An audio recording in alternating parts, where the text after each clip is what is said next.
about the listing agreement and hopefully the buyer's agency agreement. I'm not going to belabor these because I think most of you have been relatively comfortable with them, but I think every time I talk about it, there's always like, oh, I didn't know that type stuff on those. So let me go ahead and bring up dotloop.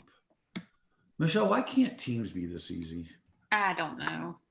That was just, maybe we're missing something. Well, I don't know, but we'll figure it out. I mean, I'd like to use it. Yeah. Anyway, give me a second here. Come on, man. Come on, wake up, wakey, wakey. Template. 2020 forms. Exclusive right to sell. Go back to click on share screen. Click on. Oh gosh, this is so much easier. All right, and I get to see you guys. Okay, so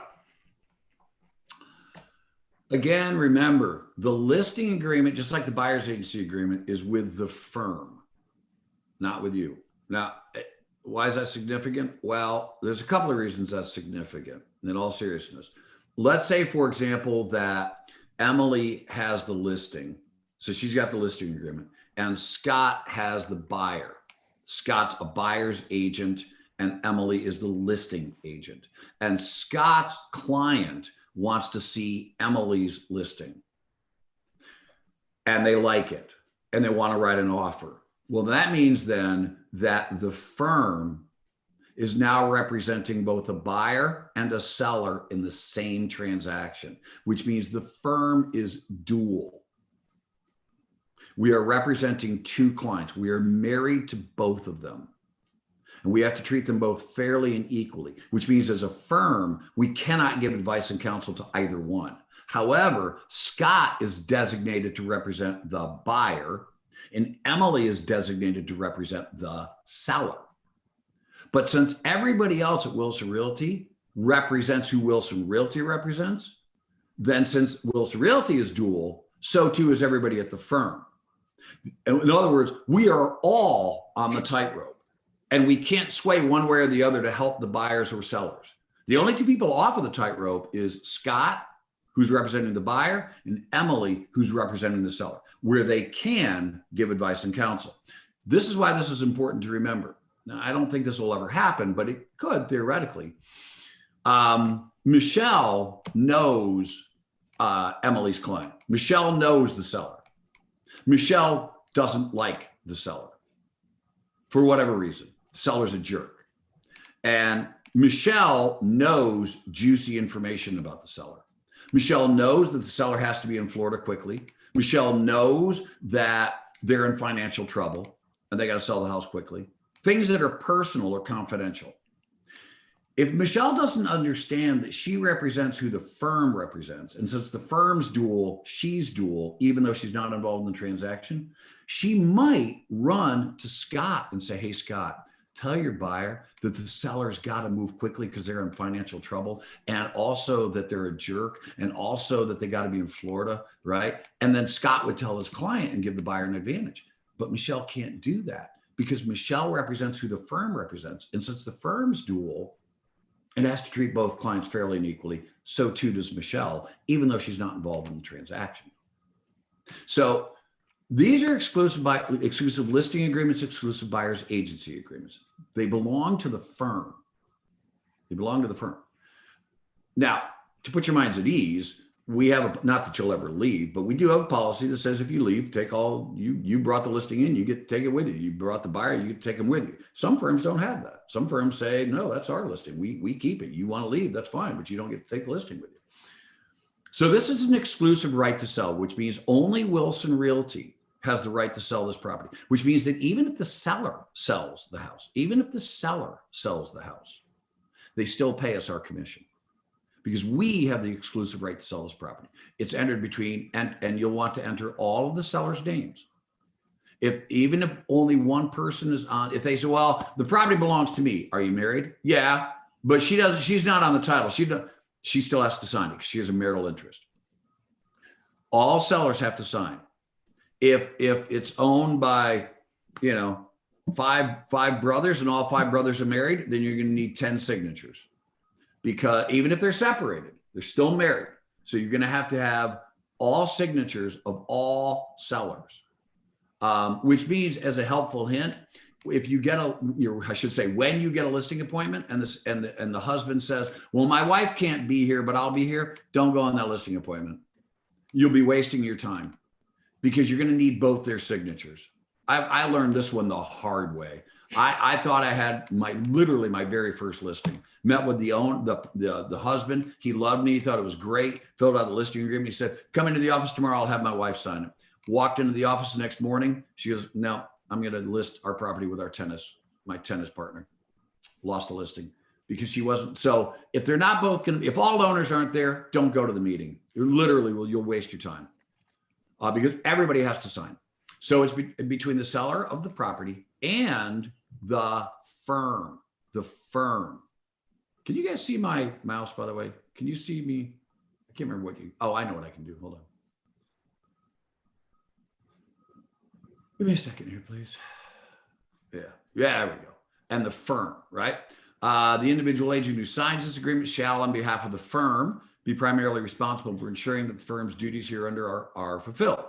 However, it is understood and agreed that other agents of the firm may be assigned to fulfill such duties if deemed appropriate by the firm. For the purpose of this agreement, the term firm, as context may require, shall be deemed to include the individual agent who signs the agreement and any other agents of the firm.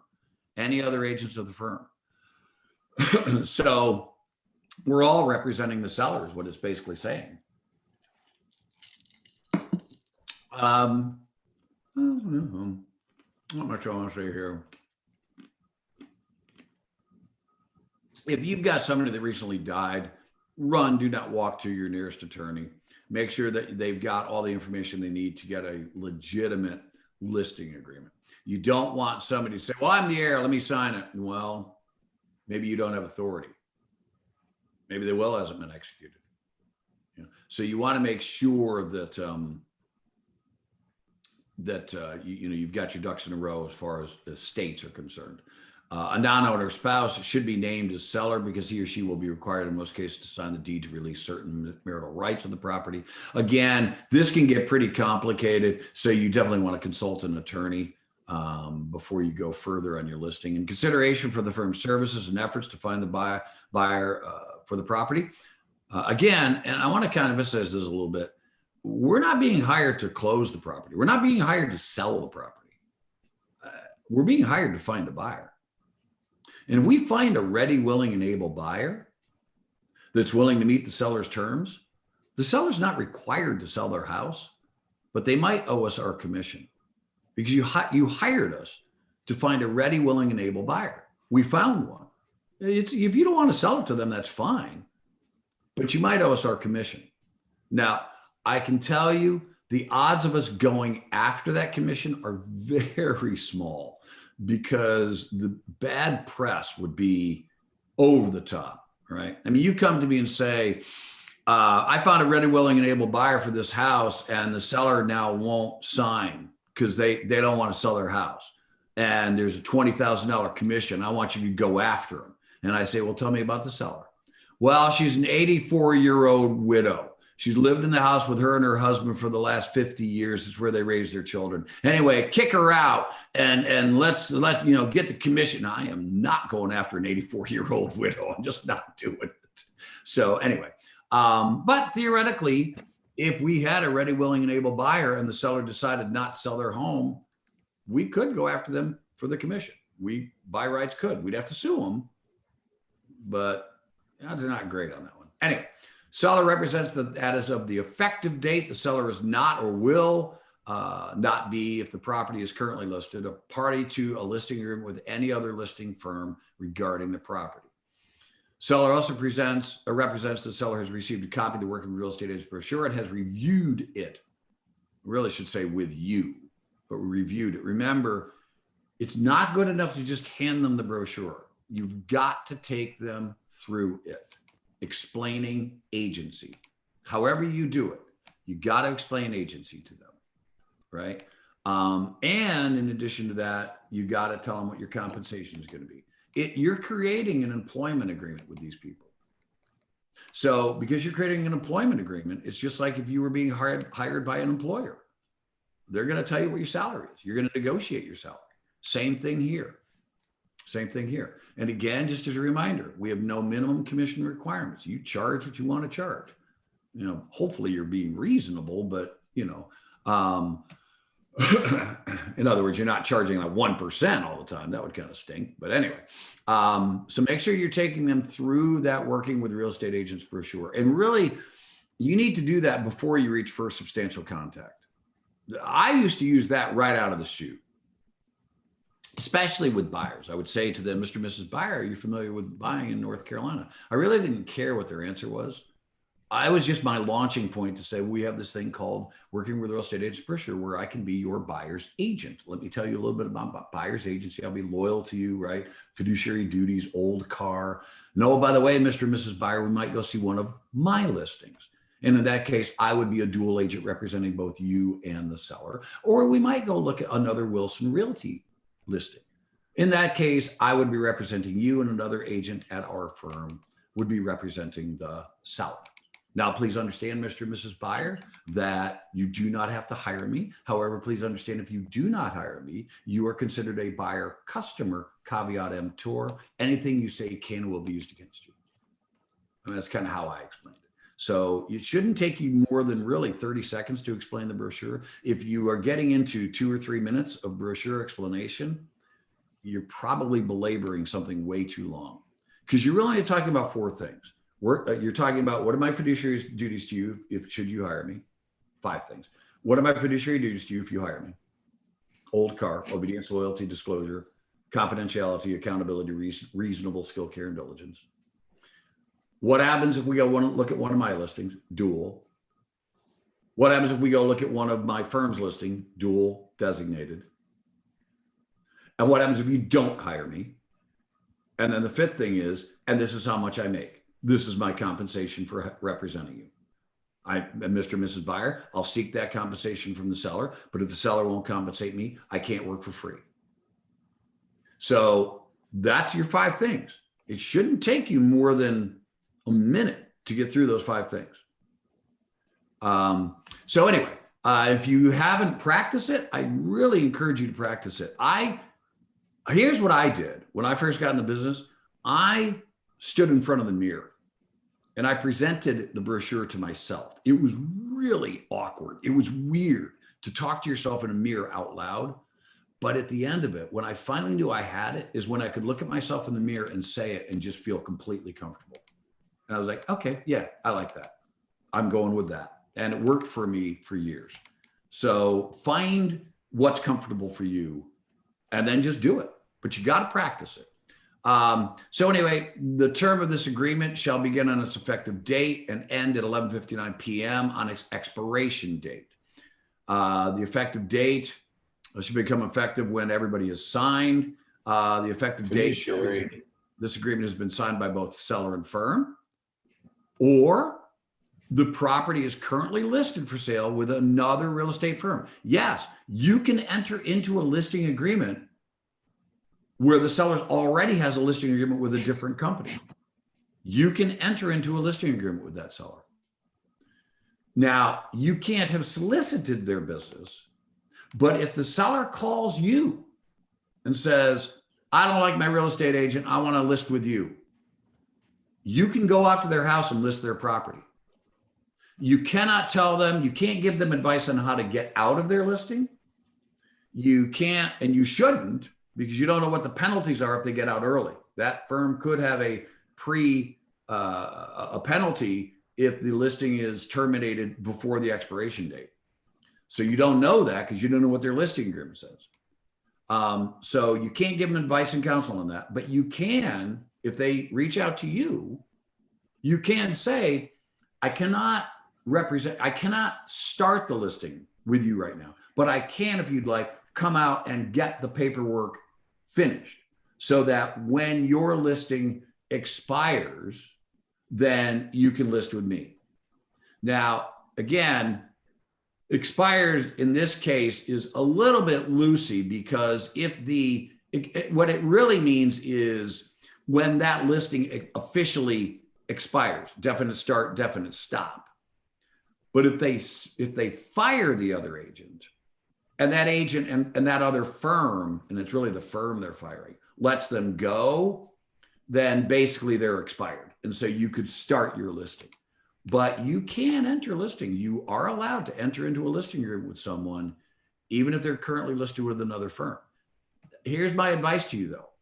If you go out there and they go, I don't like my real estate agent, I want to list with you, I'll figure out how to get out of that one, or I'll just let it run, until it expires, but I want to list with you. And you fill out this paperwork and you check this box that says, yep, you're currently listed, but it expires on this date. And when that happens, we'll go ahead and get running. And I promise you, we'll get those photos out there. We'll do some effective marketing. And they look at you and they say, that's awesome. By the way, once you get it listed, what would you do to make sure that I can sell my house? Don't answer that question, because here's why. You may very well give them a fantastic idea, and they turn around and call their listing agent and say, I just heard how I want you to market this property. I want you to do it this way. That agent obeys their command, markets it that way, and the house sells. So don't help the competition. Don't hurt the competition, but there's no reason to help the competition. So I think the best answer in that case is, I really can't advise you. You're currently under a listing agreement with someone else. So I really can't advise you on how I would market the property. I can assure you, though, once our listing becomes effective, I will absolutely be sitting down with you and talking to you about all of my marketing plans. But be careful that you don't give away free advice that they then use to sell their home, and then you're just SOL because you helped some other agent. So be careful about that. And again, shall not engage in any practice or take any action inconsistent with exclusive representation or exclusive relationship agreement, blah, blah, blah. And then whatever your expiration date is, whatever it's going to be for you. Property subject to this agreement shall include all the real estate described below, together with all appurtenances. An appurtenance, remember, oh God, this is like pre-licensing. I always tell people, and you should also, keep your pre-licensing book, keep it handy. Virtually all these terms are right in the pre-licensing book. It's a very useful resource. Appurtenances mean anything that runs with the land, stays with the land, goes with the land. If it's attached, it runs with the land, stays with the land, goes with the land. If it's an easement, it runs with the land, stays with the land, goes with the land. If it's an encroachment, it runs with the land, stays with the land, goes with the land. That's an appurtenant.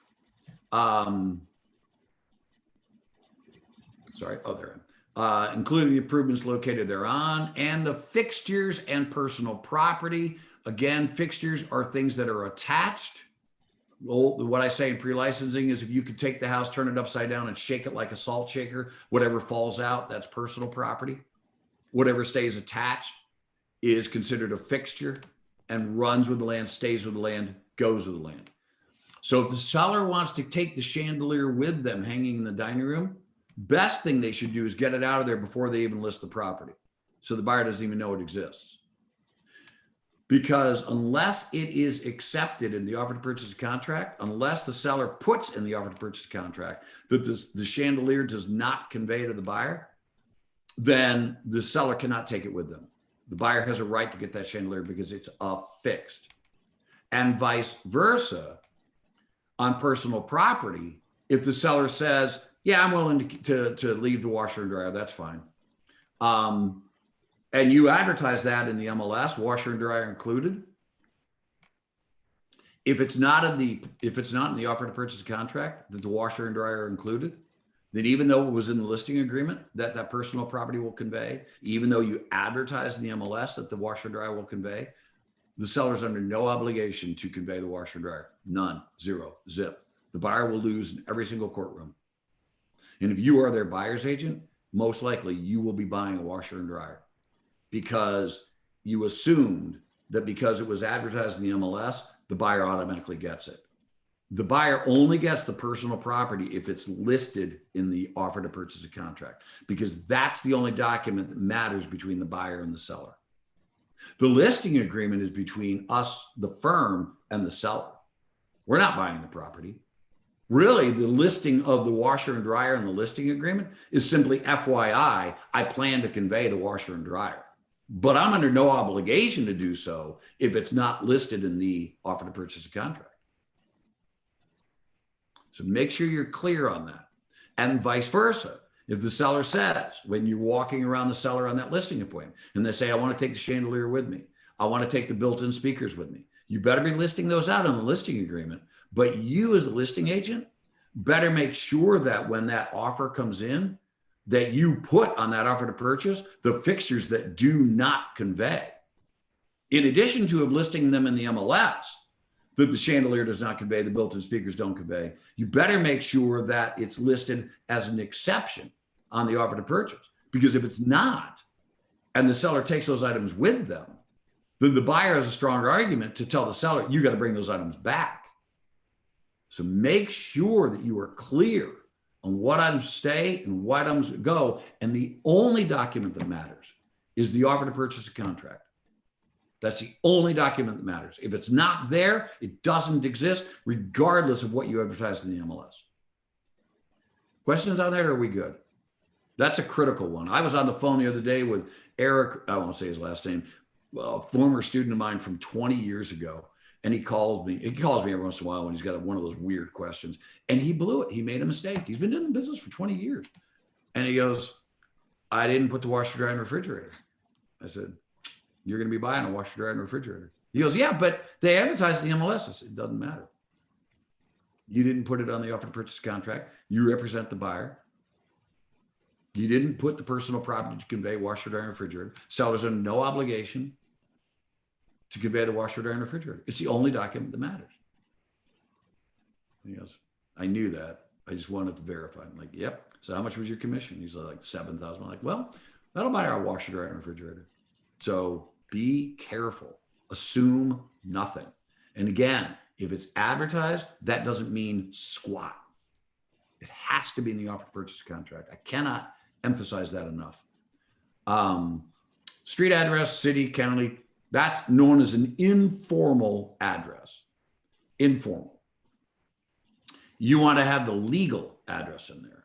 Lot, block, subdivision or condominium name, plat map, slide page, parcel ID number, whatever it is, meets and bounds. If you have a meets and bounds description, which is legal description, if you do, oh God, go see an attorney. Don't plug in meets and bounds. You can also reference a recorded deed. That is also a legal description. So if you go to the deed of the owner, that's going to have the current owner that's selling the property, and they have a deed number on their deed, you can reference the deed number. So you could put reference to recorded deed number 12975. And that's considered a legal description. It's not the best legal description, but it is considered a legal description. You need to have this in here because we need to know clearly what is the property being conveyed. Don't freak out about not putting all of them in there. You want enough in here, at least one, that if this ended up in court, the judge would know exactly what property you're talking about. That's why you do, because street names can change. Street names can change. So that's why that's called an informal description. And there's the booking page if you've got a booking page. I'm surprised they didn't make enough room to bring that up there. But anyway, whatever. So again, this section is all part of the offer to purchase and contract. And again, the listing agreement, this is all just FYI, Mr. and Mrs. Seller. And I would make sure that they read these things, right? That these are the fixtures that will be included. If you don't want to include them, then either get them out of the house before the buyer sees it, or make sure we accept it in the offer to purchase a contract. So all the alarm and security systems, fire, smoke, carbon monoxide, sensors, dedicated monitors, hard drives, video recorders, power supplies, cables, doorbells, chimes, stoves, range, even if the stove is freestanding, even if it's just plugged in, it is considered fixtures. That's an exception. Whereas a refrigerator, unless it's built in, like a Sub-Zero, one of those giant Sub-Zeros that's built in, a normal freestanding refrigerator, even if it's just slid into like a builder style, kitchen spot for a refrigerator, that's considered personal property. But stoves have always been considered real property, even if they're plugged in just like a refrigerator. Stoves have always been considered real property. So even if it's just freestanding, sitting in the middle of the kitchen, that is real property, and make sure that the seller understands that. They don't get to unplug it and take it with them. I'm not going to read all of these, but ceiling wall, I love this. Light fix, including the existing bulbs, because yes, sellers play nasty games and take the bulbs out, take them with them. Fireplace, gas logs, even if the gas logs are not attached, they are considered a fixture. Fuel tanks, again, seller's use, removal or resale of fuel in a fuel tank is subject to seller's obligation in paragraph 8C. In that the seller must provide working, in other words, the seller cannot drain the fuel tank to the point where the buyer cannot test the gas water heater or the gas heater. They have to leave enough fuel in there so the buyers can test for inspections. Garage door openers plus the remotes. Remotes are considered a fixture. Same thing is true of pool equipment. Even though it's not attached, it's part of the system, and so it stays. Anything that's part of anything that's part of a system that is considered a fixture, even if it's not attached, stays. So saunas and a remote control for the sauna, jacuzzi and the remote control for the jacuzzi, pool and all the pool's equipment, even if it's not attached, garage door and the remotes. Because they're part of each other. They're part of the system. Storage sheds and utility buildings. Now you notice it doesn't say that the storage shed or utility building has to be attached. It's just considered like a stove. Even if it's just sitting there, it's pretty much considered a fixture. So the seller does not get to take that storage shed with them if it's just sitting there. Make sure you remind them of that, because they might want to take that cheap old aluminum storage shed with them. Mirrors attached to walls, ceiling, cabinet, drawers, all bathroom wall mirrors, even the decorative ones. So again, like my wife and I took out the standard builder grade mirror in our guest bathroom and replaced that with a, one that's framed with a picture frame and it's hanging there. That's now considered a fixture. If we don't want to convey that, we want to take it with us, we better take it down, replace it with the builder's mirror before anybody sees the house. That's the best strategy. That way they have no idea that you had a fancy mirror or a fancy chandelier or whatever, or you had built-in speakers. Hell, the seller could take the house with them if they wanted to, as long as they make sure it's accepted in the offer to purchase. So anyway, swimming pool, blah, blah, blah, blah, blah. Water supply equipment, windows, door, blinds and shades, curtains, and the drapery rods and brackets. Thank you, Michelle Witt, for reminding me of that. Those are all, curtains didn't used to be considered a fixture because they were just hanging there. The brackets were. Now, curtains, the rod, the brackets, they are all considered fixtures. They're all considered fixtures. If the seller wants to take those curtains with them, they better make sure they're accepted in the offer to purchase a contract. Unpairing and deleting data from devices. Sellers have been playing this game where maybe you've got some kind of, I don't know, either a Wi-Fi network or whatever, and the seller just refuses to reset the password, and the buyer can't get the password reset, and they're just stuck. So sellers are obligated to unpair and set these systems back to their factory settings, whatever that means. So make sure you remind sellers if they have smart systems to uninstall them, unpair them, and delete any personal data and put it back to factory default settings. items leased or not owned. So maybe the seller has a water softener system, but they lease that. Then that doesn't necessarily stay, even though it's built in because it's screwed into the plumbing system. It might go back to the saltwater treatment company that uses to soften the water. Must be put to factory setting. Yeah. And other items that do not convey, again, this is where you would put in here, chandelier does not convey. Built-in refrigerator does not convey. Built-in speakers do not convey. Again, best strategy is get them out of there before they see it. Get them out of there before they see it. That's the best strategy. But if you can't for whatever reason, then at least make sure that you're accepting it here. And again, it better be in the offer to purchase, or that seller's going to have to leave it. Any personal property that's conveying, again, the buyer's lender is going to have to approve this list of personal property being conveyed. It'll have to be on the offer to purchase.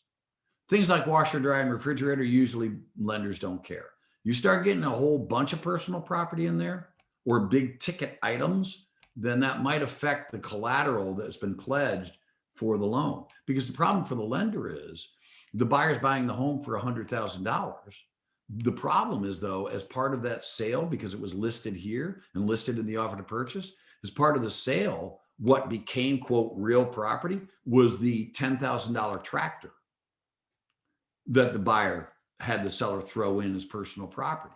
And so now that tractor has become part of the, quote, real property upon conveyance. The problem for the lender is that that tractor is $10,000 worth of that $100,000 in value.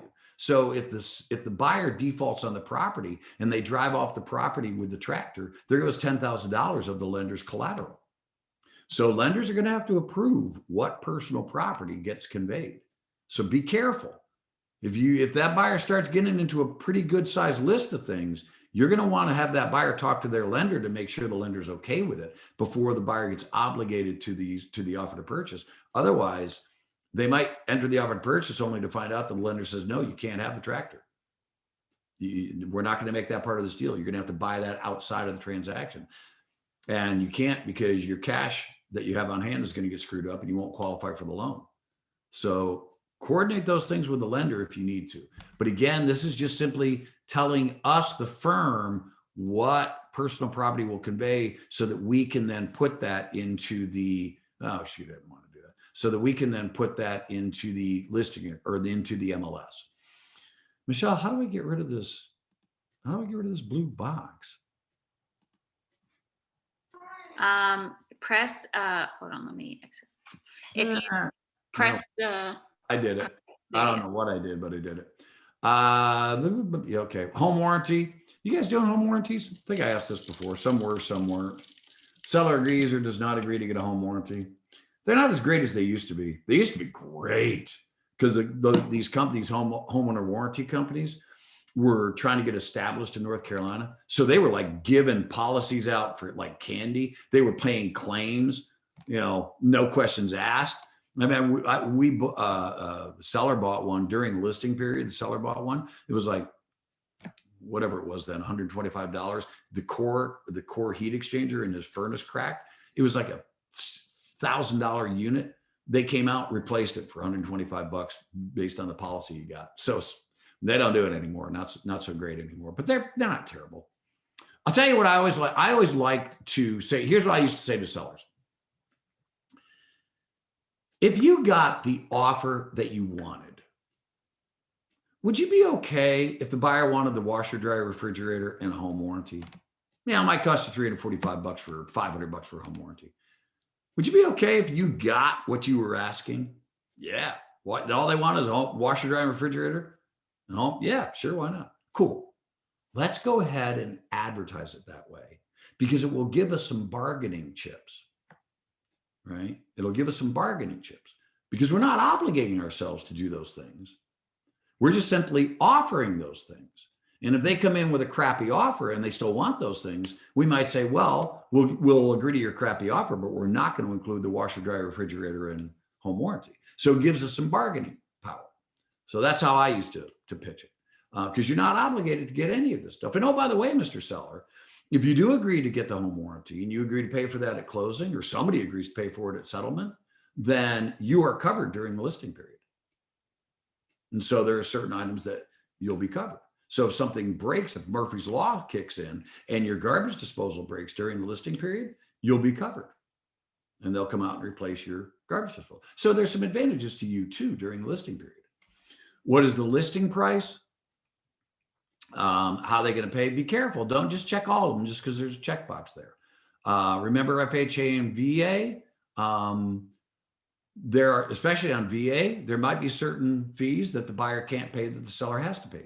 There might be certain repairs that the seller has to make at the seller's expense for the buyer to be able to get a VA loan.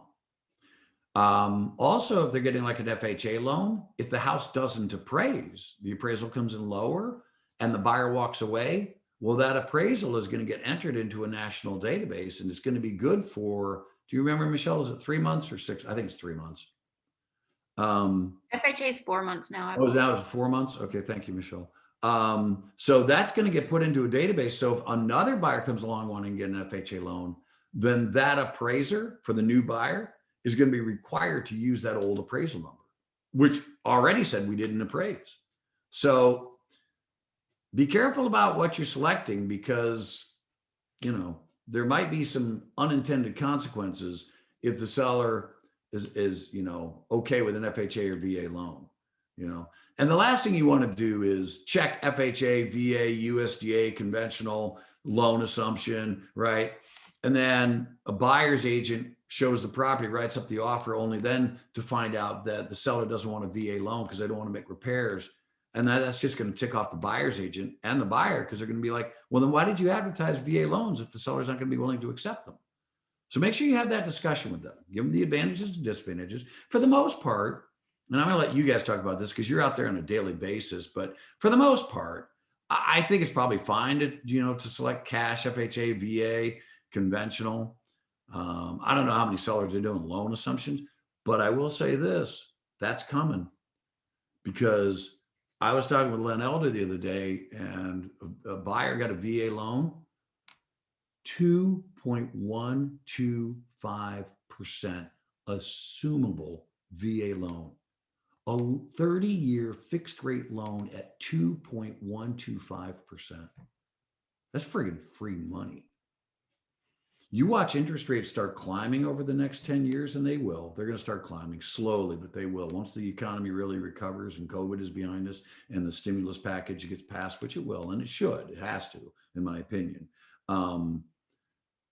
We'll probably have some inflation, and that's going to bring some interest rate rises. And 3 years from now, when that buyer can get a 5%, you know, FHA or 5% conventional loan, and they look at a house where there's a, you know, there's only been 5 years on that VA loan, and that VA loan is at 2.125%, and it's assumable, that's going to be real popular. So anyway, what is our compensation?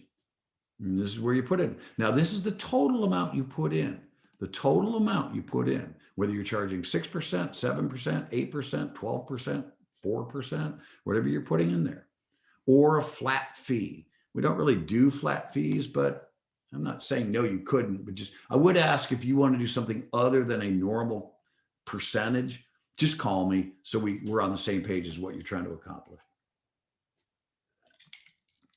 When is your fee earned? Well, when you found a ready, well-enabled buyer.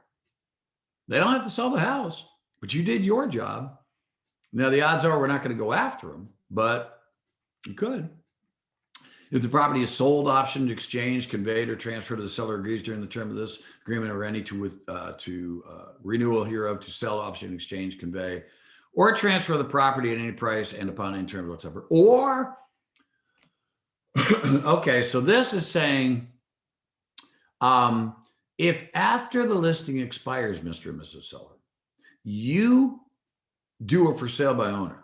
After our listing expires, you do not relist with another real estate company. You do a for sale by owner, and you sell to one of the buyers that saw it while I had it listed, then you still owe me my commission. Now, a couple of things. One, You must provide them a list of names of buyers within 15 days from the date your listing expired. So which means, yes, you're going to have to call all those buyers agents that showed your property and ask them, you showed 129 Jones Street. That was my listing. What was the name of your buyers? They're probably going to tell you go pound salt. Just tell them, I'm trying to invoke the broker protection period. I just need the name of your buyer.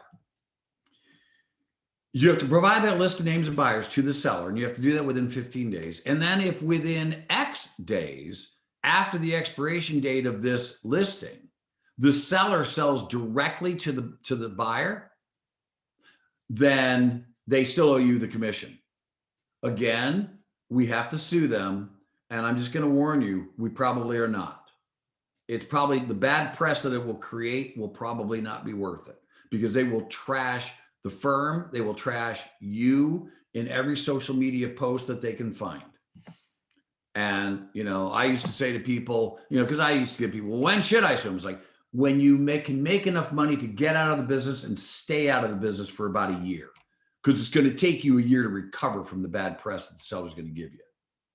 So, I'm not going to say no, but I used to always put 0 in here because I'm not going to pursue them. Besides, it's the firm that has to pursue them, not you, because you don't own the listing. The firm does. I used to just put 0 in there. I'm not going to pursue them. Now, if they relist with another real estate company and they sell to one of the buyers that saw it while you had it listed, then all bets are off. You don't make a dime.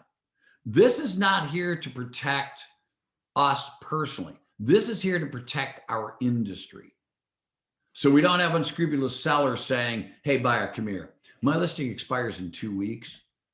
Why don't you come back then? We'll cut the realtors out of the deal and I'll give you a sweet deal. We're trying to stop that from sellers doing that. Anyway, when is the fee due and payable? Distribution of proceeds from sale of property by the closing attorney. Remember, the closing attorney cannot give you your commission check until the deed is recorded. Order of things, the Good Fund Settlement Act, the order of things is all monies coming into the attorney from the buyer must be considered good. In other words, no bounce checks. Checks are clearing. Anything less than $5,000 is personal checks. Any personal checks less than $5,000, according to the law, are considered good. We don't have to wait for them to clear. Most attorneys cap that at $500. But if you've got a buyer that's like, I owe you $700, and the attorney's like, well, we got to wait for that check to clear before we can record. You can remind them. The law says up to $5,000. I know this is your personal policy, $500, but can you make an exception here, because the law says you can go up to $5,000. So all money's coming into the attorney must be considered good. Then the deed is recorded. Then your commission checks can be released. That's the order of things. If the seller fails to sell the property, then they still owe you their commission. Or if the seller breaches, or I love this one. If the seller is a partnership, corporation, or other business entity, and an interest in the partnership, corporation, business entity is transferred, whether or merger, outright purchase, or otherwise in lieu of sale. I love this one. This was put in, I have to share this with you. I don't often get to share this story, but it's one of my favorites. This was brilliant. This was a doctor. He had a multi-million-dollar home, and he had it listed with a real estate agent. And he really, apparently they just butted heads, and he did not want to pay this agent. So here's what he did. It was brilliant. Here's what he did. He created a corporation, a C corporation that issued stock. And he had an attorney set this up. And he was the sole owner of the corporation, and he was the sole owner of the stock. And he put the house in the corporation's name.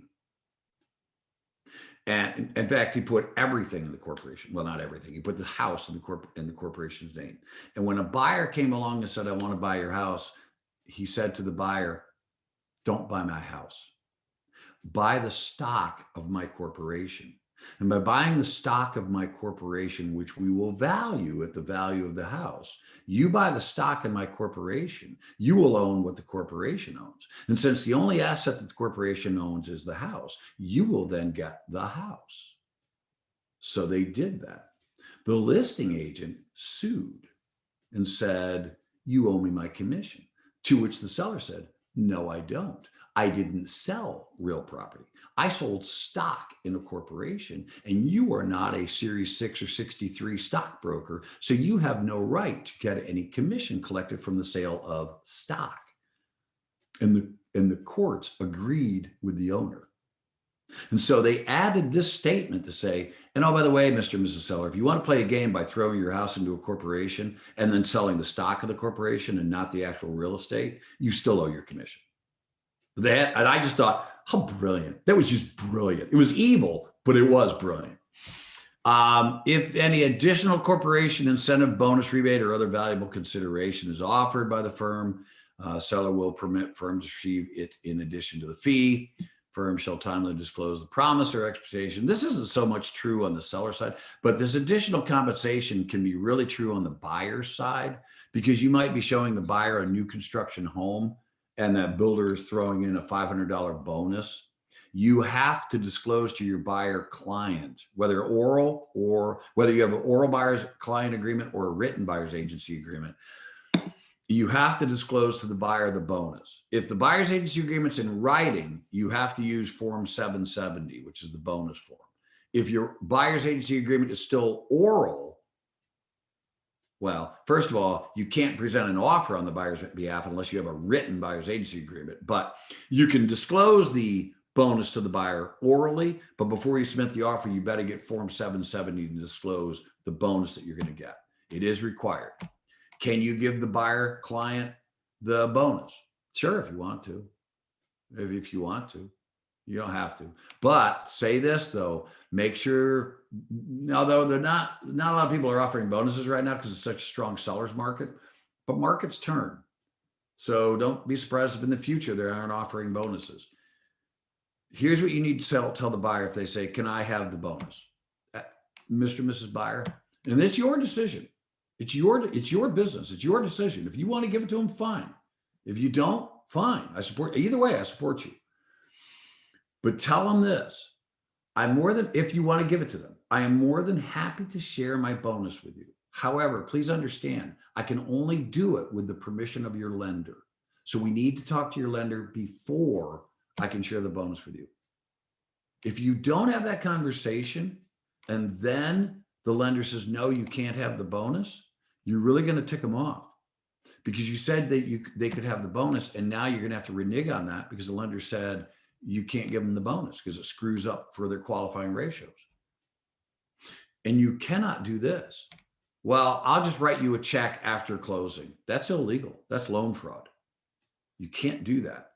If they get mad, you're just going to tell them, I'm sorry, I screwed up. I can't. Nor can you give them a $500 Lowe's gift card. That's the same thing. So be careful if you want to share monies with your buyer clients. Make sure they understand the lender has to approve it. And if the lender doesn't approve it, you cannot share it with them. Make sure they understand that.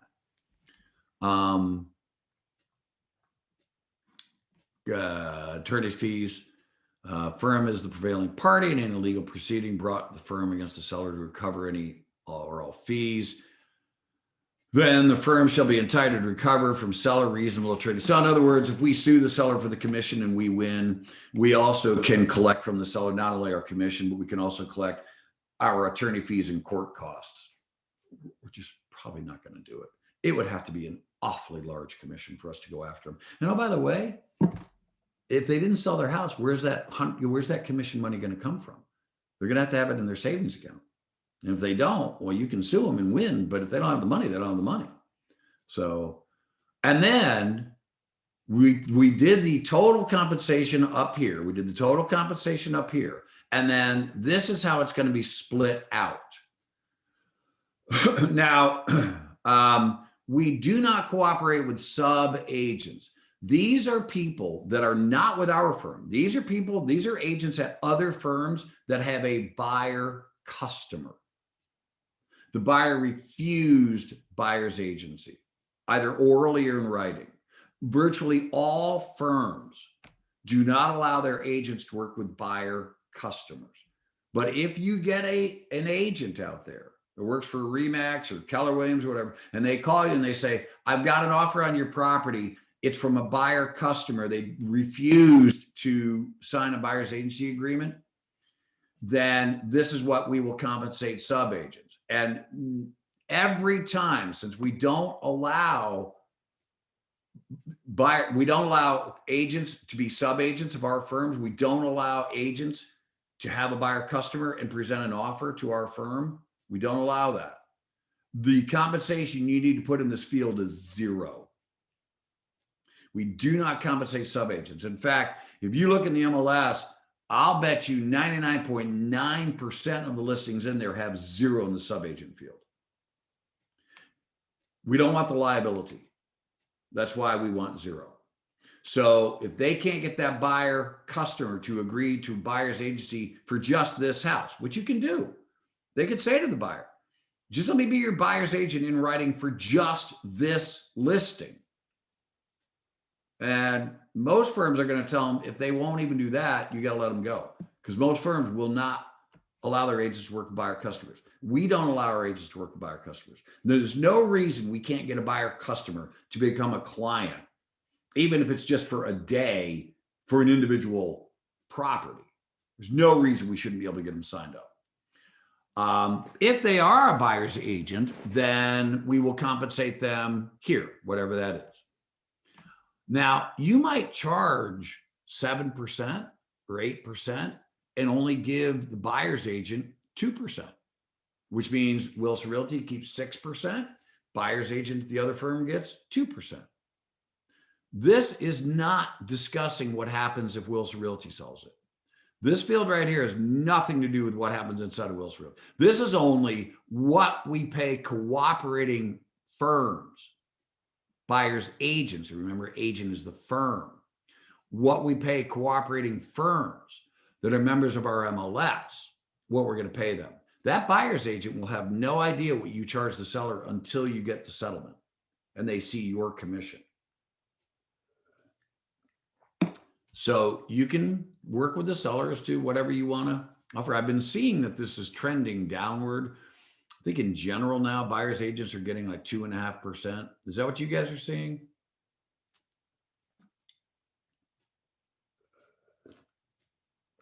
Oh, you're all muted. Yes. Yeah, that was my, Yeah, if you press and hold your space bar, you can talk like a walkie-talkie. Press and hold your space bar, you can talk.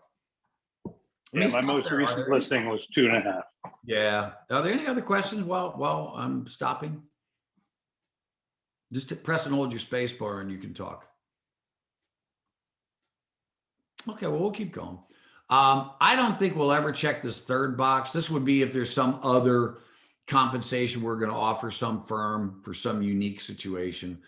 So I don't ever see us, and I've never seen this one checked, but it is possible, I suppose. But again, this is what we're going to pay cooperating brokerage firms, whatever you and the seller agree. 2.5% seems to be the trend. Yeah, whatever. I think it's kind of sad, but there it is.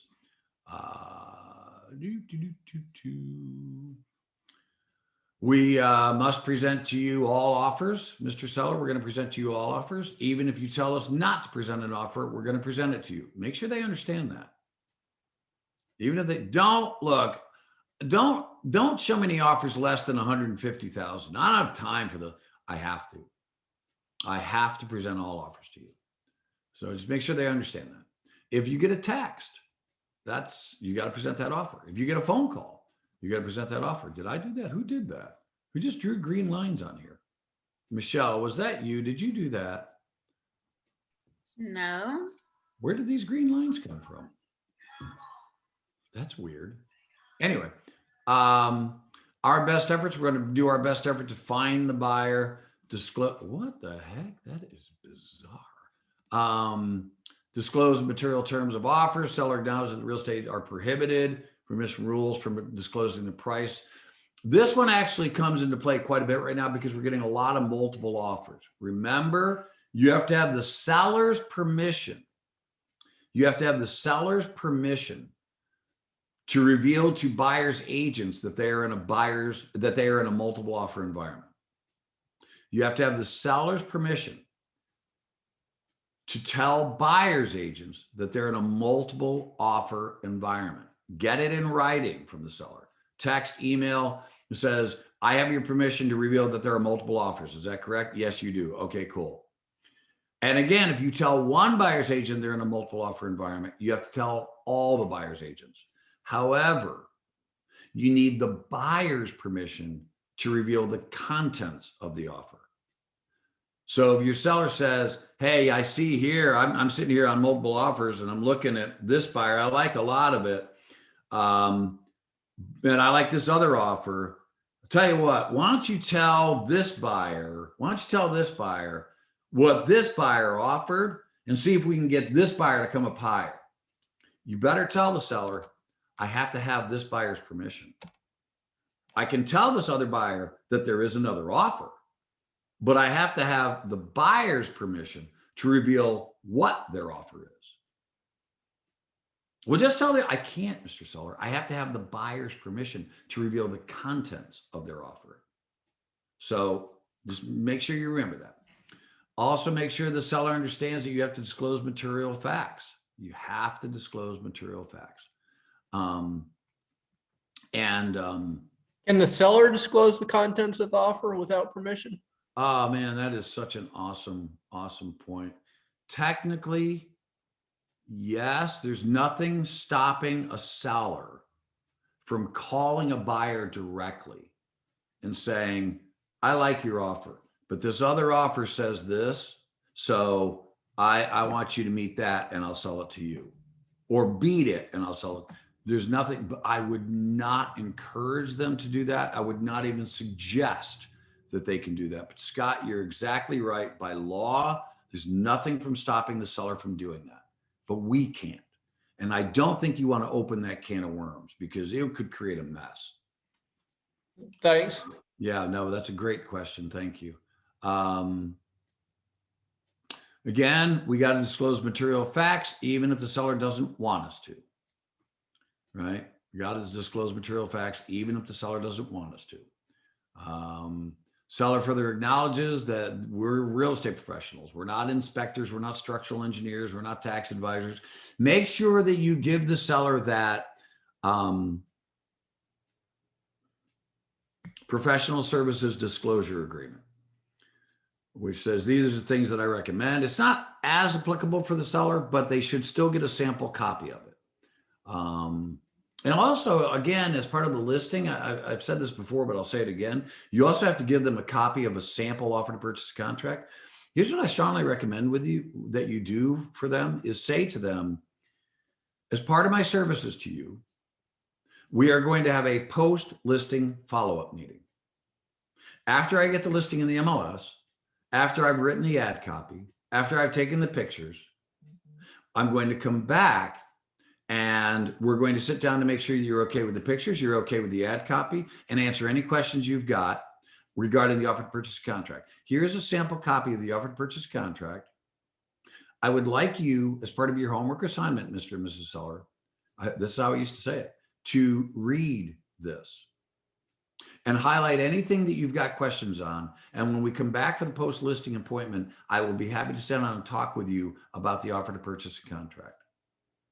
Because it's very important that you understand your rights and obligations under the offer to purchase contract. And I want you to understand them before we get into the emotional environment when an offer has actually come in. I want you to already be familiar with this contract before we get an offer. So now I understand in this market, 2 hours after you've listed, you've already got 6 offers. I get it. But that doesn't mean you still can't have that conversation with them. And make sure they understand you should read this offer because we know they're not reading them because we're sending it to them via dot loop for their signatures and initials. And we know they're just going initial, sign, bang, done. And they aren't reading anything. and they have no idea what they're obligating themselves to. And everything's fine until it's not. And then they're all pissed off. You didn't tell me. Well, you didn't read it. Well, it's your job to tell me. We don't want to get into that conversation. So make sure you do it. Plus, it's going to be really good for you because you're going to become an offer to purchase and contract expert, which is really important. Right. Seller acknowledges the role of any listing service of firm as a member of them, blah, blah, blah, blah. I don't want to say about that. Nah.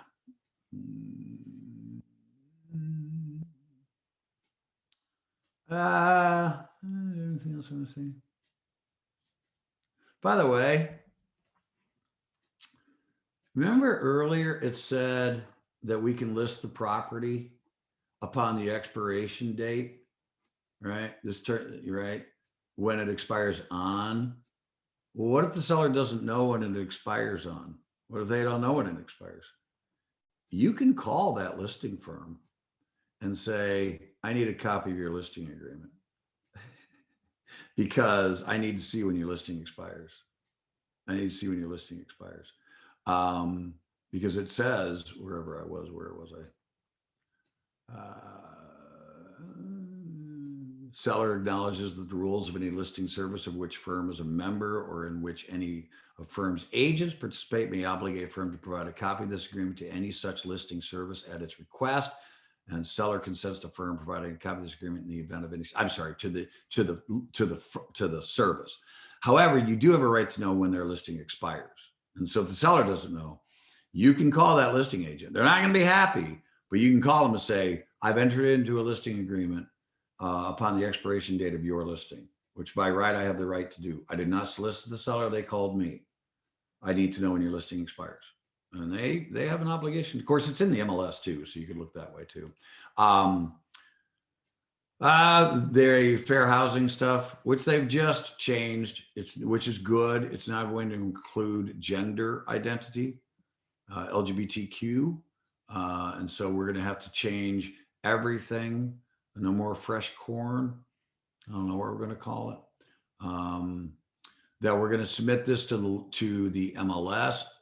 If the seller does not want to go into the MLS, they don't have to, but they have to sign an MLS document that is in, where is that, Michelle? Is that in the Wilson Realty forms? Which one? The MLS that says, I don't want to go into the MLS.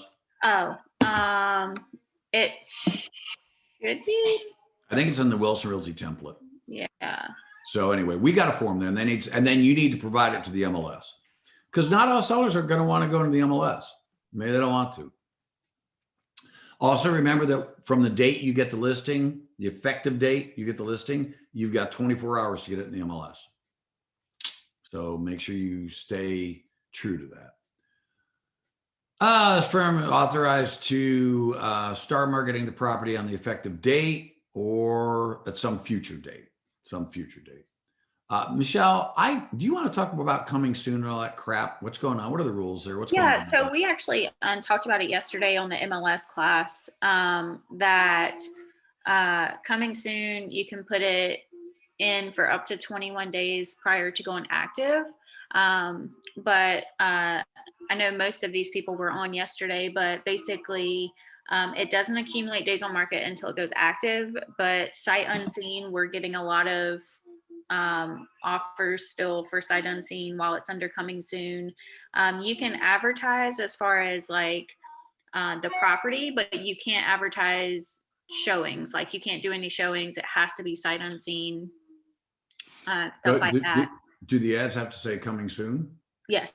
Oh, they have to say coming soon. Yeah. So I can advertise on Facebook, but in the ad, it has to say coming soon. Right. And if you put a sign in the yard, it has to have a coming soon rider on it. So it doesn't seem like it's active.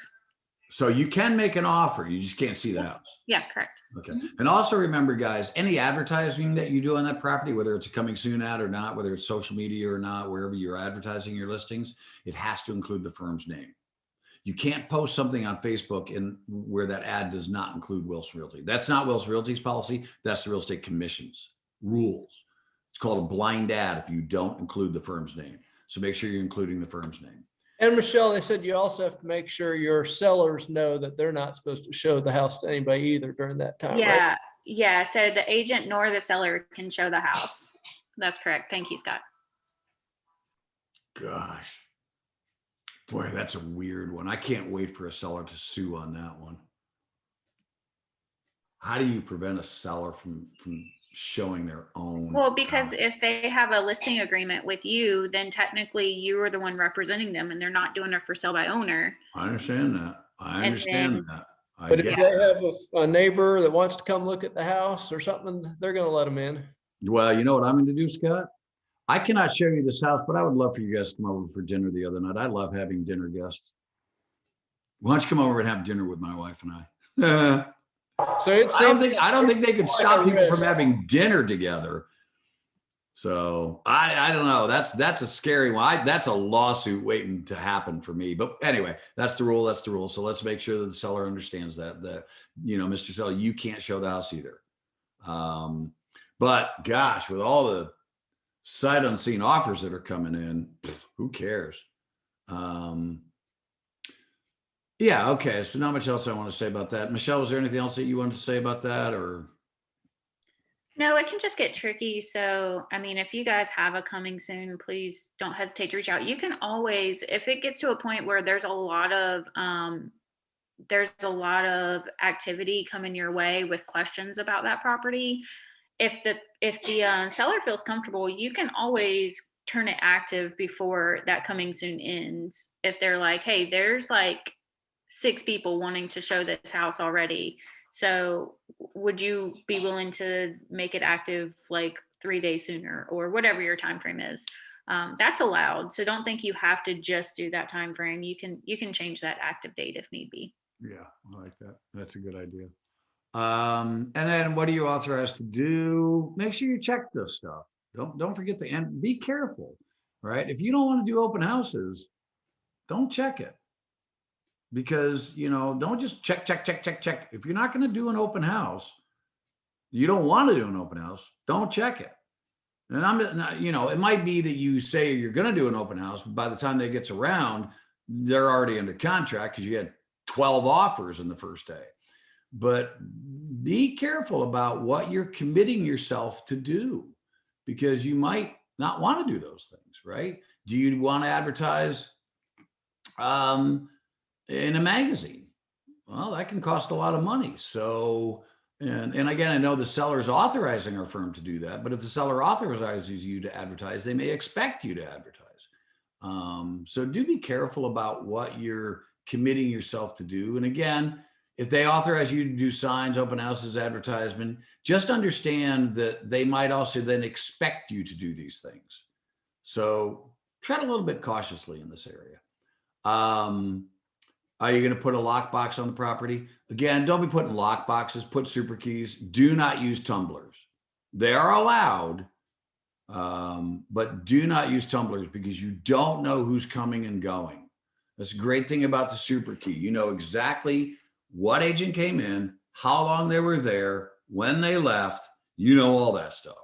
If you have a tumbler on there, well, first of all, and this has happened, buyer's agents, if there's a tumbler, buyer's agents are calling the buyer and saying, hey, I can't make it, but the house is vacant. So here's the combo for the tumbler lock. Just go ahead and let yourself in. That's really bad. So don't use tumblers. Get super keys, buy used. Don't buy a new one, buy used.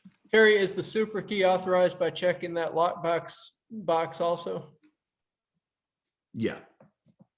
That they really should change this to, I think they're just being generic. So yeah, you would just check does, and then you put it whatever lock you want to put on the house. But again, don't put a tumbler on there. I think the MLS still allows that, don't they, Michelle? I know they don't allow you can't put the combo. I know you can't put the combo in the general remarks field. Can you put it in the agent remarks field?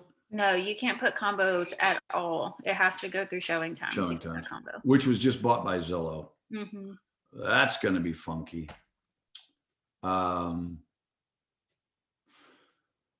Anything else I want to say about that? No. I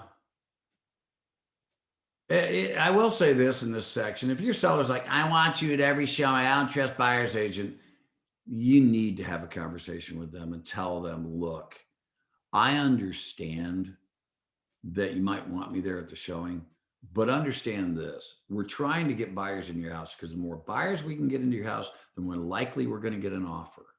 It's a numbers game. And if you want me at every single showing, then we're going to have to coordinate calendars with every single buyer, every single buyer's agent. And the odds are that's not going to happen well, which means, we might not get a showing. This is why I'm putting a super key on your house so that I can track exactly who came in, how long they were here, and when they left.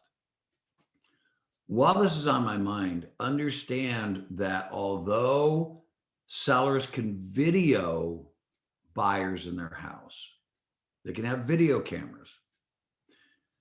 They cannot put those video cameras in things like bathrooms, and they cannot audio record the buyer's agents and buyer's conversations.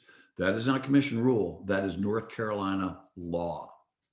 It is illegal in North Carolina to record others' conversations without their permission.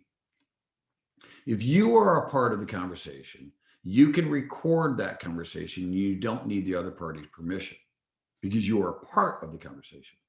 But if I am serendipitously recording a buyer's agent and buyer's conversation without their permission, that's illegal. So make sure your sellers know that. And they still might play the game, but make sure they know that. Because the last thing you want is for them to trip themselves up at settlement when they meet the buyer and then they go, well, I'm so glad you guys bought when you guys first saw the house, I knew you were going to buy it because you were telling the buyer's agent how much you loved it. It's like, oh, you just killed it. You just told them you were recording their conversation. So make sure they know that. Everybody's got these kind of recording equipment. So, and again, vice versa, if you're a buyer's agent, make sure every house that you go to, remind them every house when you get in the driveway, assume you're going to be recorded. Assume that we're on camera and we may even be recorded, although we shouldn't be, but assume we are because they're everywhere anymore.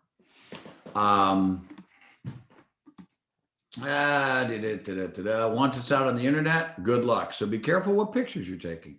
I don't see any reason to take pictures of children's bedrooms. I definitely don't want you taking pictures of children's bedrooms if their name is on the wall. Because let's face it, who now knows about this property, right? The entire world now knows this property. They know where the property is and they know the name of the child. So, maybe if you've got one bedroom that's representative of the other bedrooms, fine, maybe take a picture of it as long as it's not identifying that there's a small child there. Teenager, okay, maybe.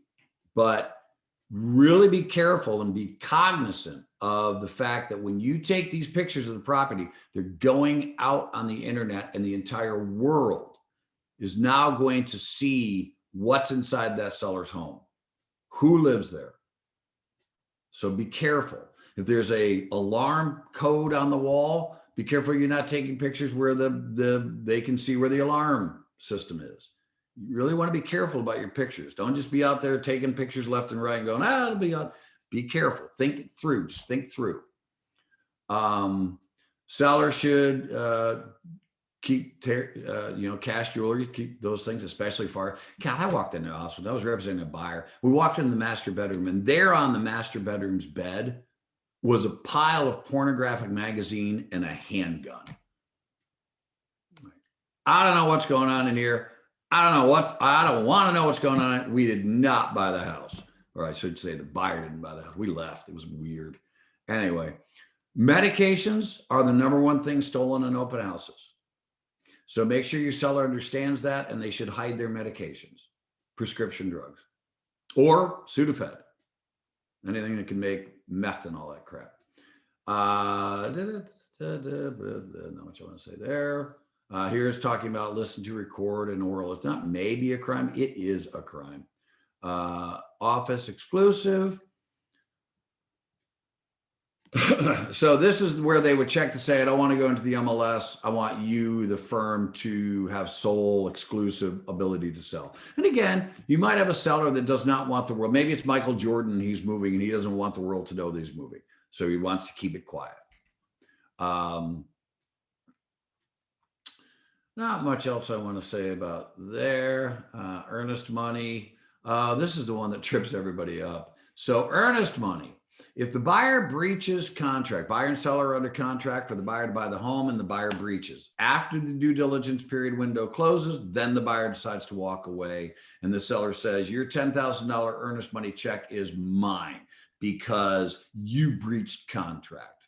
And the buyer goes, fine, keep it. That $10,000 does not all belong to the seller because this paragraph says that the seller agrees to split the earnest money that the seller gets with the listing firm. So we would get $5,000, the seller would get $5,000. Now, if they refuse, then we'd have to sue them to get our half. But this paragraph says that if the buyer defaults, then the seller agrees to split the earnest money with the listing firm. The reason for this is because the only people that have spent money up to this date is the listing firm because they advertised the property. They had to spend money on advertising the property. And now all of a sudden the buyer just walks and I spent all this money advertising the property. I should get reimbursed for that. I found your ready, willing, and able buyer. They breached, but I also spent all this money. So I get half the earnest money.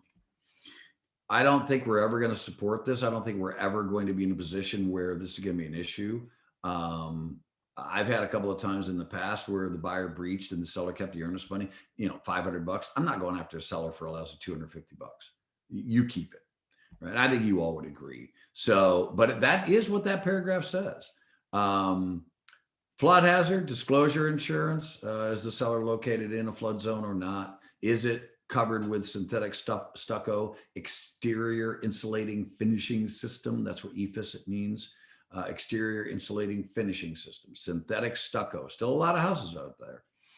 It can make the house rot from the inside out. That's the problem with it. So it's a material fact. Has to be disclosed. Is there an owners association? What's the name of the management company? Is it new construction? So this would be where there's the resident property disclosure form is not required because it's new construction, never been lived in, but there's an HOA. So you would still have to include a separate owners association disclosure statement, which is separate from the ARPODS report. They're two separate ones.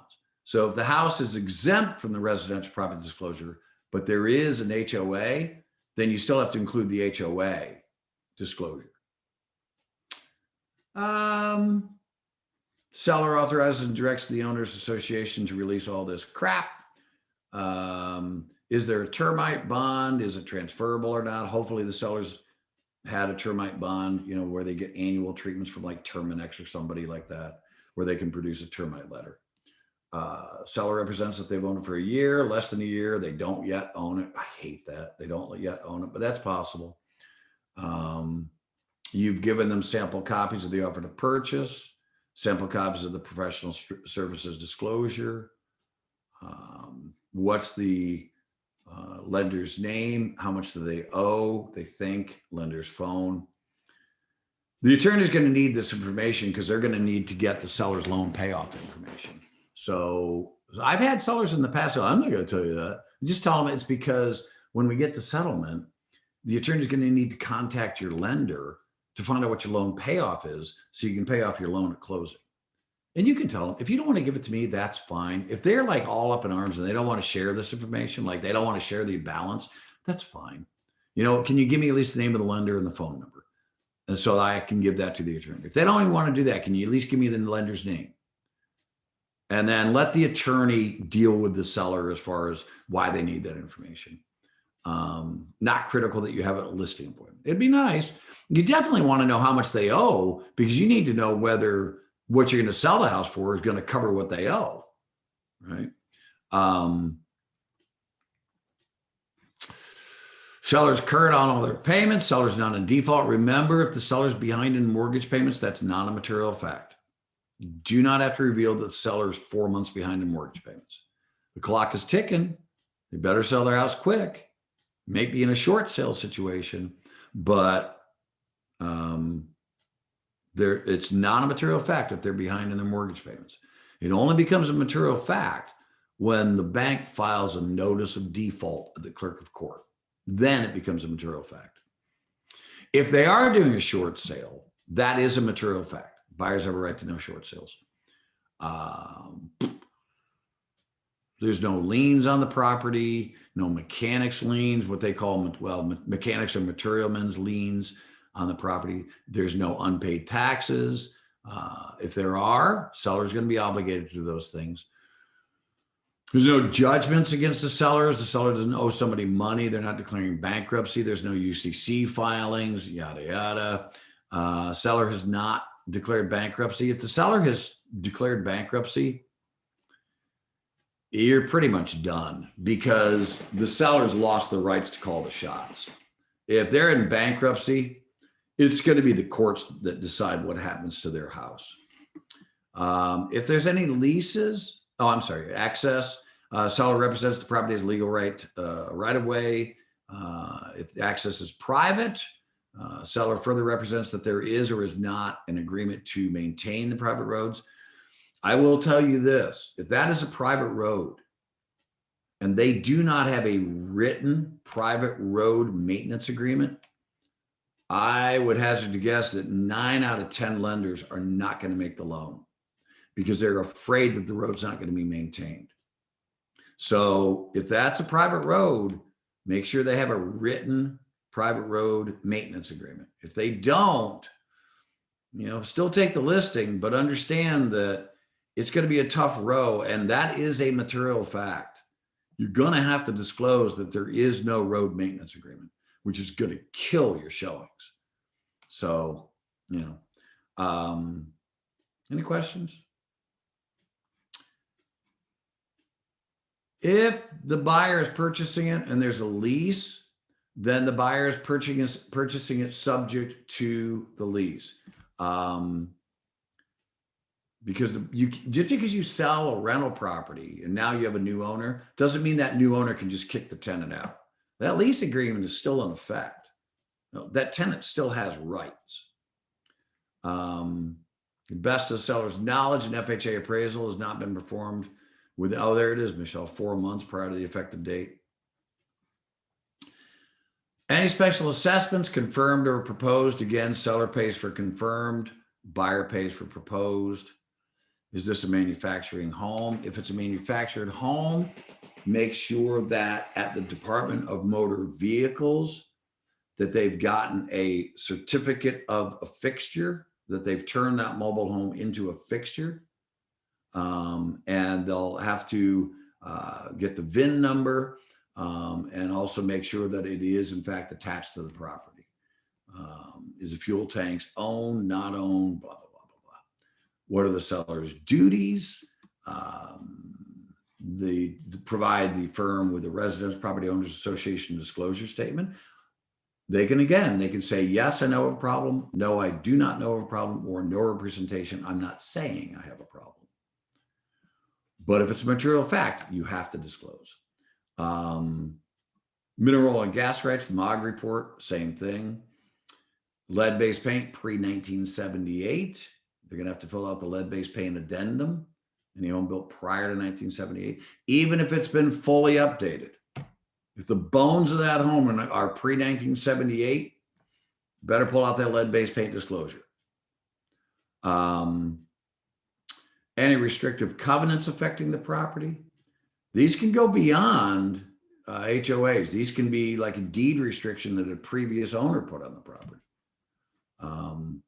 If the seller's got title insurance policies, if the seller has a previous closing disclosure document, that would be great for the seller to produce so we can give that to the attorney, because that'll make it easier for the title insurance company to reissue a new title insurance policy for the buyer. I have to go to the bathroom. Let's take a 5-minute break and then we'll dive back in. Let's take 5. Be right back.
How are we doing out there?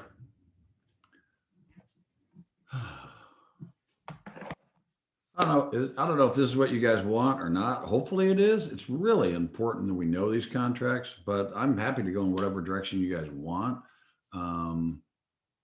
But anyway, so how are we doing out there?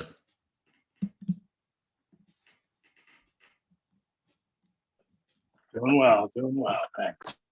All right. Not the most exciting stuff in the world, that's for sure. And I'm sure a lot of this stuff you guys already know, but I think it doesn't hurt to go through it.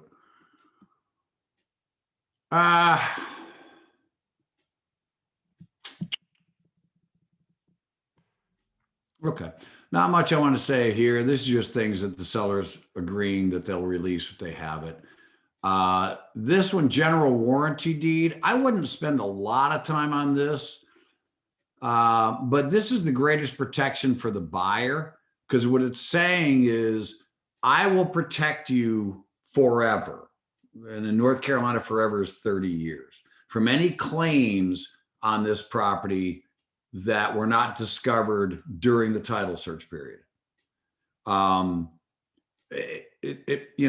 seller has title insurance, and that will go with the seller when they leave the house. So I don't expect it to be a problem for the seller, but that is the greatest. If you've got a seller that says, I don't want to use this, I want to cross this off and do a quick claim deed. I wouldn't take the listing. I wouldn't. Because quick claim deed is not even saying I even own the property. It's definitely a red flag. So that's a general warranty deed. Greatest protection for the buyer. There's currently no circumstances that would prohibit the seller from conveying fee simple marketable title as set forth in the preceding sentence. Insert NA if not applicable. If not applicable.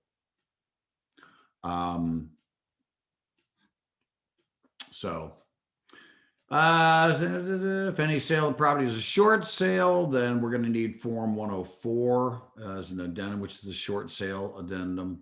You guys comfortable with short sales? Basically, the seller owes more than the house is worth, and the bank is going to be calling the shots as to whether they are okay with an offer coming in. How much else I want to say about that? Seller net proceeds. Have we talked? I just don't remember. Have we talked about how to calculate the minimum sales price of a home? I think we did before, did we not? Do you guys remember? Do you know how to calculate the minimum sale? What you got to sell a house for? I think we did it last week, didn't we? Yeah. You basically just add up everything the seller needs. Add up everything the seller needs to, pay off their mortgage, pay off their home equity line of credit, whatever it is that they need, how much money they want to walk away with. Add all that up. Take your commission, subtract it from 100%. So let's say you charge 6%. So that's 94%. And then take the total amount that they need. And in this example, divide it by 94%. And that tells you the minimum sales price. That tells you what you got to sell the house for. If you don't do it that way, you're going to come up short. That's the only way you can calculate the minimum sales price. So, and you want to do that for your purposes as much as them, because, if you do it and you find out that they got to get 180,000 or 300,000 for their house and it's only worth, 220, why take that listing, right? You're already in trouble. So,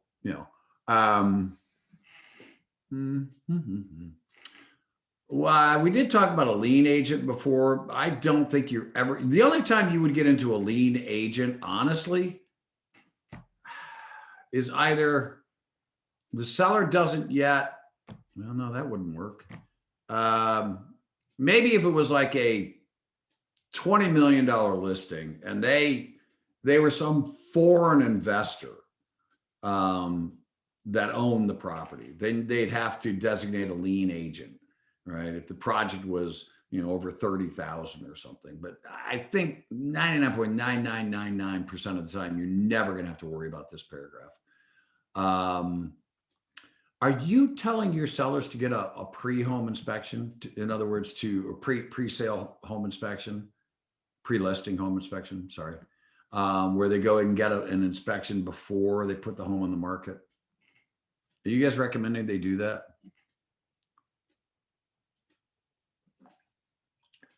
Oh, y'all got to talk to me. Don't leave me hanging like this, y'all. I do. Space bar. Okay. And do they do it? Yeah.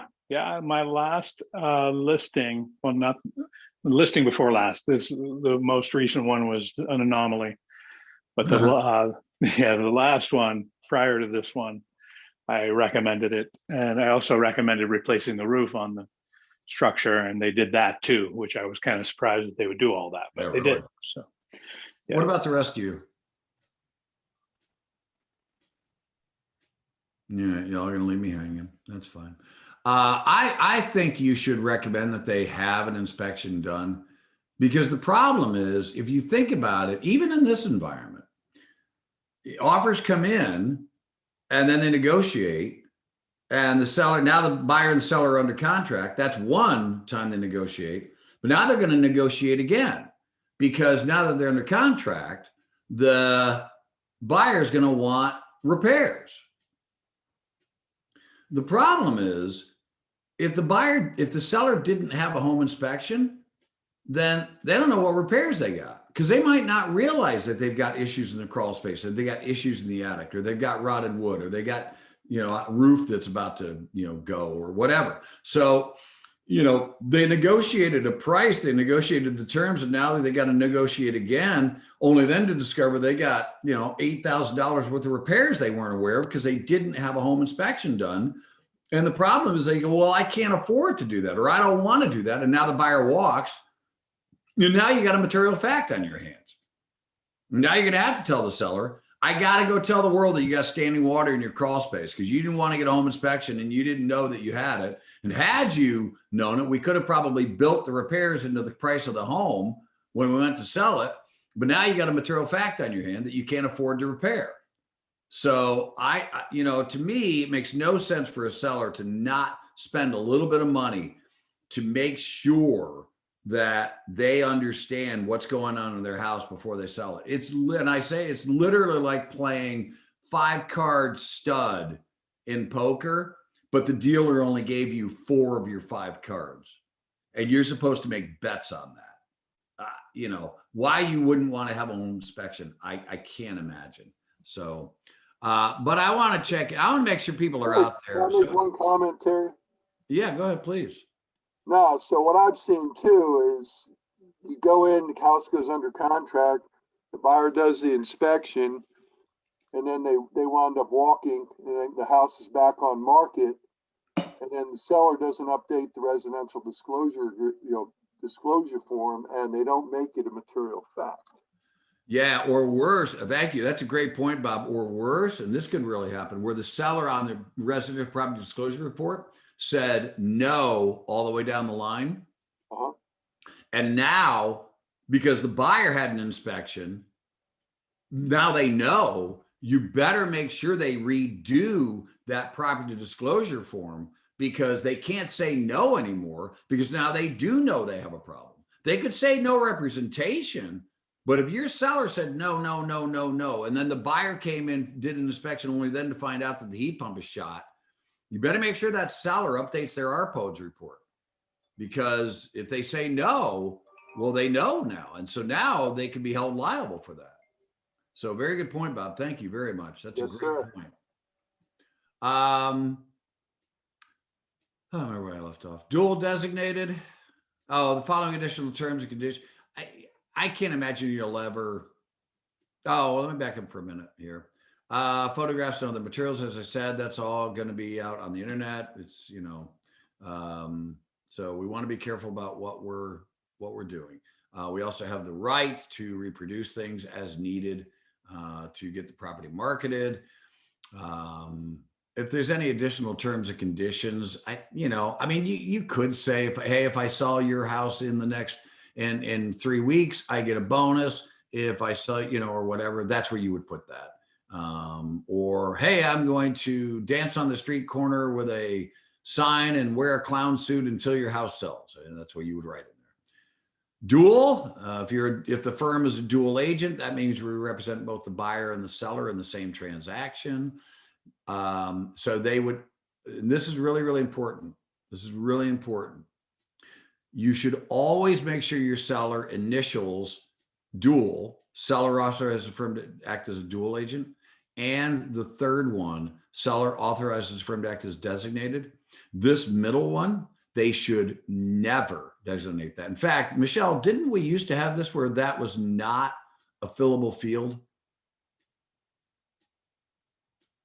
Yeah, we used to, and I think it's still that way when you actually have it in the templates, but I'll double check. Yeah, double check for me, because we never want them to initial this box ever. And you never do all 3, because this middle box is saying, we only want you to represent us in a transaction. We don't want your firm to also represent a buyer. Well, if they check that, that means that no other agent at Wilson Realty or you can show your own listing, because that would put the firm in dual agency, and they said, we don't want you to be dual. So the only 2 that should be initialed is the first one and the third one. This middle one, they should not initial. Yeah. Hopefully there won't be a dispute, but if there is, then we agree to mediation. Wire fraud, we also have our own wire fraud form that we ask you to have them sign. It's a standalone document that we created, Wilson Realty created. Wire fraud is huge. And again, please do not get in the middle of these. Don't be forwarding emails on behalf of the attorney. Don't be forwarding emails from the buyer to the attorney. I'm out. If you get an email from somebody that says, here's wired instructions, can you forward to your client? The answer is no. I'm not going to forward it to the client. I'm deleting this email and you're on your own. If you want to talk to the client, there's their phone number. Do not get in the middle of this. Don't get in the middle of it. Hundreds of millions of dollars being lost because of loan fraud. This is the entire agreement. Okay, that's it. They get a copy. Sellers prints their name, they sign, contact info, blah, blah, blah. If it's owned by an entity, then if it's owned by an entity, use this. Don't put anything up here. If it's owned by an entity, just fill in this section. And then the name of our firm's license number, C22904 is our firm's license number. C22904. That's our firm's license number. Our office address, Davidson. And your signature, your license number, and that's it. All right. Well, I'm not going to do the buyer's agency agreement because I think you guys have been sitting long enough. So any questions?